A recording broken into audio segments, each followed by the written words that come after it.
কলকাতা থেকে গ্রেফতার মালদার কুখ্যাত দুষ্কৃতী বকুল শেখ। পূর্ব যাদবপুর থানা এলাকায় গা ঢাকা দিয়েছিল সে। নওদা যাদবপুর গ্রাম পঞ্চায়েতের প্রাক্তন তৃণমূল প্রধান বকুল শেখ 14 বছরের এক কিশোর খুনে প্রধান অভিযুক্ত। কলকাতা পুলিশের সাহায্যে বকুলকে ধরে ফেলল মালদা পুলিশের বিশেষ দল। বছরখানেক গা ঢাকা দিয়ে থাকার পর পুলিশের জালে বকুল শেখ। পূর্ব যাদবপুরের গোপন ডেরা থেকে গ্রেফতার মালদার কুখ্যাত ডন। কালিয়াচকের নওদা যাদবপুর পঞ্চায়েতের তৃণমূল প্রাক্তন প্রধান বকুল শেখ খুন, অপহরণ, বেআইনি অস্ত্র রাখা সহ 2 ডজন মামলায় অভিযুক্ত। 2013-এ রাজনীতিতে উত্থান বকুলের। বকুল শেখের বিরুদ্ধে কালিয়াচক এলাকায় খুন, অপহরণ ও একচেটিয়া তোলাবাজির অভিযোগ উঠেছে বারবার। রাজনীতিতে বিরুদ্ধ গোষ্ঠী বলে পরিচিত জাকির শেখের সঙ্গে অসংখ্যবার গোষ্ঠী সংঘর্ষে জড়িয়েছে বকুল। গত 4 বছরে 2 গোষ্ঠীর মধ্যে 20টিরও বেশি সংঘর্ষে মারা গেছেন বেশ কয়েকজন। 14 বছরের এক কিশোর খুনের মামলায় বকুলের নাম জড়ানোর পর 2015-এ তাকে বহিষ্কার করে তৃণমূল কংগ্রেস। দল থেকে বহিষ্কারের পরই গা ঢাকা দেয় বকুল। মালদার ডনে নাগাল পেতে বিশেষ দল তৈরি করে জেলা পুলিশ। কলকাতা পুলিশের STF এর সহায়তায় জেলা পুলিশের বিশেষ দল শনিবার গভীর রাতে পূর্ব যাদবপুরের একটি বাড়ি থেকে বকুল শেখকে গ্রেফতার করে। বকুল শেখ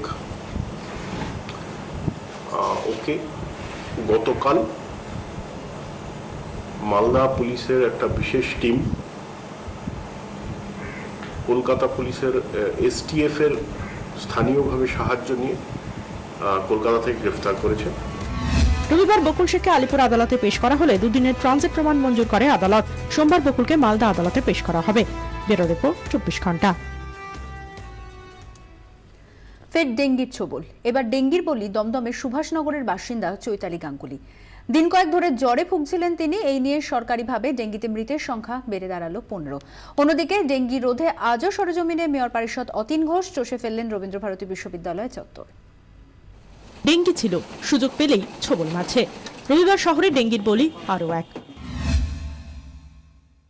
দিন কয়েক ধরে জ্বরে ভুগছিলেন দমদম সুভাষনগরের বাসিন্দা চৈতালি গাঙ্গুলি। স্থানীয় একটি নার্সিংহোমে চিকিৎসা চলছিল বছর 32-এর তরুণীর। রবিবার ভোর রাতে মারা যান চৈতালি। ডেঙ্গি তার মৃত্যুর কারণ, দাবি চিকিৎসকদের। ওই যতটুকু না করলে নয় ততটুকুই করে, না কিচ্ছু না। বলে বলে ফেড আপ হয়ে গেছি। আজকে বলে আমাদের এই ঝাড়ু নেই, কালকে বলে আমাদের কোদাল নেই, পরশুদিন বলে আমাদের এই রাস্তায় যাওয়া বারণ আছে, ওই রাস্তায় যেতে বলেছে। ডেঙ্গি ঠেকাতে প্রতিদিনই বিভিন্ন শিক্ষা প্রতিষ্ঠানে ঢু মারছেন মেয়র পরিষদ অতীন ঘোষ। রবিবার তার টার্গেট ছিল রবীন্দ্রভারতী বিশ্ববিদ্যালয়। পুরসভার আধিকারিকদের নিয়ে গোটা ক্যাম্পাস চত্বর চষে ফেললেন তিনি। বেশ কয়েক জায়গায় জল জমে থাকায় ক্ষোভ উগড়ে দিলেন। মেয়র পরিষদের নির্দেশ মতো তড়িঘড়ি জমা জল পরিষ্কার করে দিলেন পুরকর্মীরা। বিশ্ববিদ্যালয়ের বেশ কয়েকটি জায়গার আবর্জনা পরিষ্কার করার নির্দেশ দিলেন অতীনবাবু। দিন কয়েক পর ফের বিশ্ববিদ্যালয় পরিদর্শনে আসবেন জানিয়ে গেলেন মেয়র পরিষদ। ব্যুরো রিপোর্ট 24 ঘন্টা। নজরুল মঞ্চে কেন্দ্রীয় সরকারের প্রধানমন্ত্রী উজ্জ্বল যোজনার অনুষ্ঠান, আর সেখানেই বিতর্কের শুরু। রাজ্যের মন্ত্রীদের গড়হাজিরার অভিযোগ তুলে সরব কেন্দ্রীয় মন্ত্রী ধর্মেন্দ্র প্রধান। রাজ্যের মন্ত্রী জ্যোতিপ্রিয় মল্লিকের পাল্টা দাবি, কোনো আমন্ত্রণপত্রই পাননি তারা। বিপিএল তালিকাভুক্ত মহিলাদের বিনামূল্যে LPG দেওয়ার লক্ষ্য কেন্দ্রের প্রধানমন্ত্রী উজ্জ্বলা যোজনার। রবিবার নজরুল মঞ্চে সেই অনুষ্ঠান উপস্থিত ছিলেন কেন্দ্রীয় পেট্রোলিয়াম এবং প্রাকৃতিক গ্যাস মন্ত্রী ধর্মেন্দ্র প্রধান, ছিলেন কেন্দ্রীয় মন্ত্রী বাবুল সুপ্রিয় এবং সুরিন্দর সিং আলুওয়ালিয়া। তবে এই অনুষ্ঠানে রাজ্য মন্ত্রিসভার কেউ না থাকায় সরব হন ধর্মেন্দ্র প্রধান।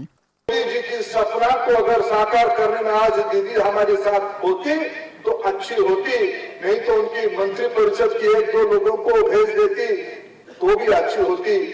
যোজনা রূপায়ণে রাজ্যের গুরুত্বপূর্ণ ভূমিকার প্রসঙ্গ তোলেন মন্ত্রী বাবুল সুপ্রিয়। পার্সোনালি ইনভাইট করেছিলেন, জ্যোতিপ্রিয় মল্লিককে বলেছিলেন, শোভন বাবুকে বলেছিলেন এবং চিফ মিনিস্টারকেও লেটার লেখা হয়েছিল যাতে আজকের এই অনুষ্ঠানে পশ্চিমবঙ্গের প্রতিনিধি থাকে, সরকারের প্রতিনিধি থাকে। কারণ এই গ্যাসটা যারা বেনিফিশিয়ারি তাদেরকে আইডেন্টিফাই করার কাজটাও কিন্তু স্টেট কমিটির বিরাট বড় ভূমিকা তাতে আছে। খাদ্যমন্ত্রী জ্যোতিপ্রিয় মল্লিকের অবশ্য দাবি তারা আমন্ত্রণই পাননি। লোককে তো আমন্ত্রণ করতে গেলে তাকে জানাতে হয়, তাকে বলতে হয় যে ভাই তুমি এই প্রোগ্রামটা এসো। রাজ্য সরকারের বিরুদ্ধে স্বজন পোষণেরও অভিযোগ তোলেন ধর্মেন্দ্র প্রধান। সে অভিযোগ উড়িয়ে দিয়েছেন খাদ্যমন্ত্রী। पहले पार्टी था उसको कहता था कि मैं गरीबों की पार्टी, गरीबी लोग मेरे ही पार्टी में रहनी चाहिए, धनी नहीं होनी चाहिए, मैं गरीबों को खैरात मांगू, वोट मेरे को देते रहे। उसको लोगों ने, बंगाल के लोगों ने रिजेक्ट किया। जो दूसरा मेरे दीदी वाली आई है सरकार, उसकी लगभग व्यवहार वही है। আমরা কাউকে বাদ দিন, আমাদের রাজ্যে CPM-ও পায়, কংগ্রেসও পায়, বিজেপিও পায়, ফরওয়ার্ড ব্লকও পায়, RSP পায়, CPI-ও পায়। এটাই হলো মমতা বন্দ্যোপাধ্যায়ের সাথে অন্য রাজনীতি হলো তফাৎ। কেন্দ্রের দাবি আগামী 3 বছরে এই যোজনায় রাজ্যে 1,96,00,000 বিপিএল তালিকাভুক্ত পরিবার এলপিজি পাবে। 3,000 কোটি টাকার নতুন বিনিয়োগও হবে রাজ্যে। কর্মসংস্থান হবে 10,000 মানুষের। ব্যুরো রিপোর্ট 24 ঘন্টা।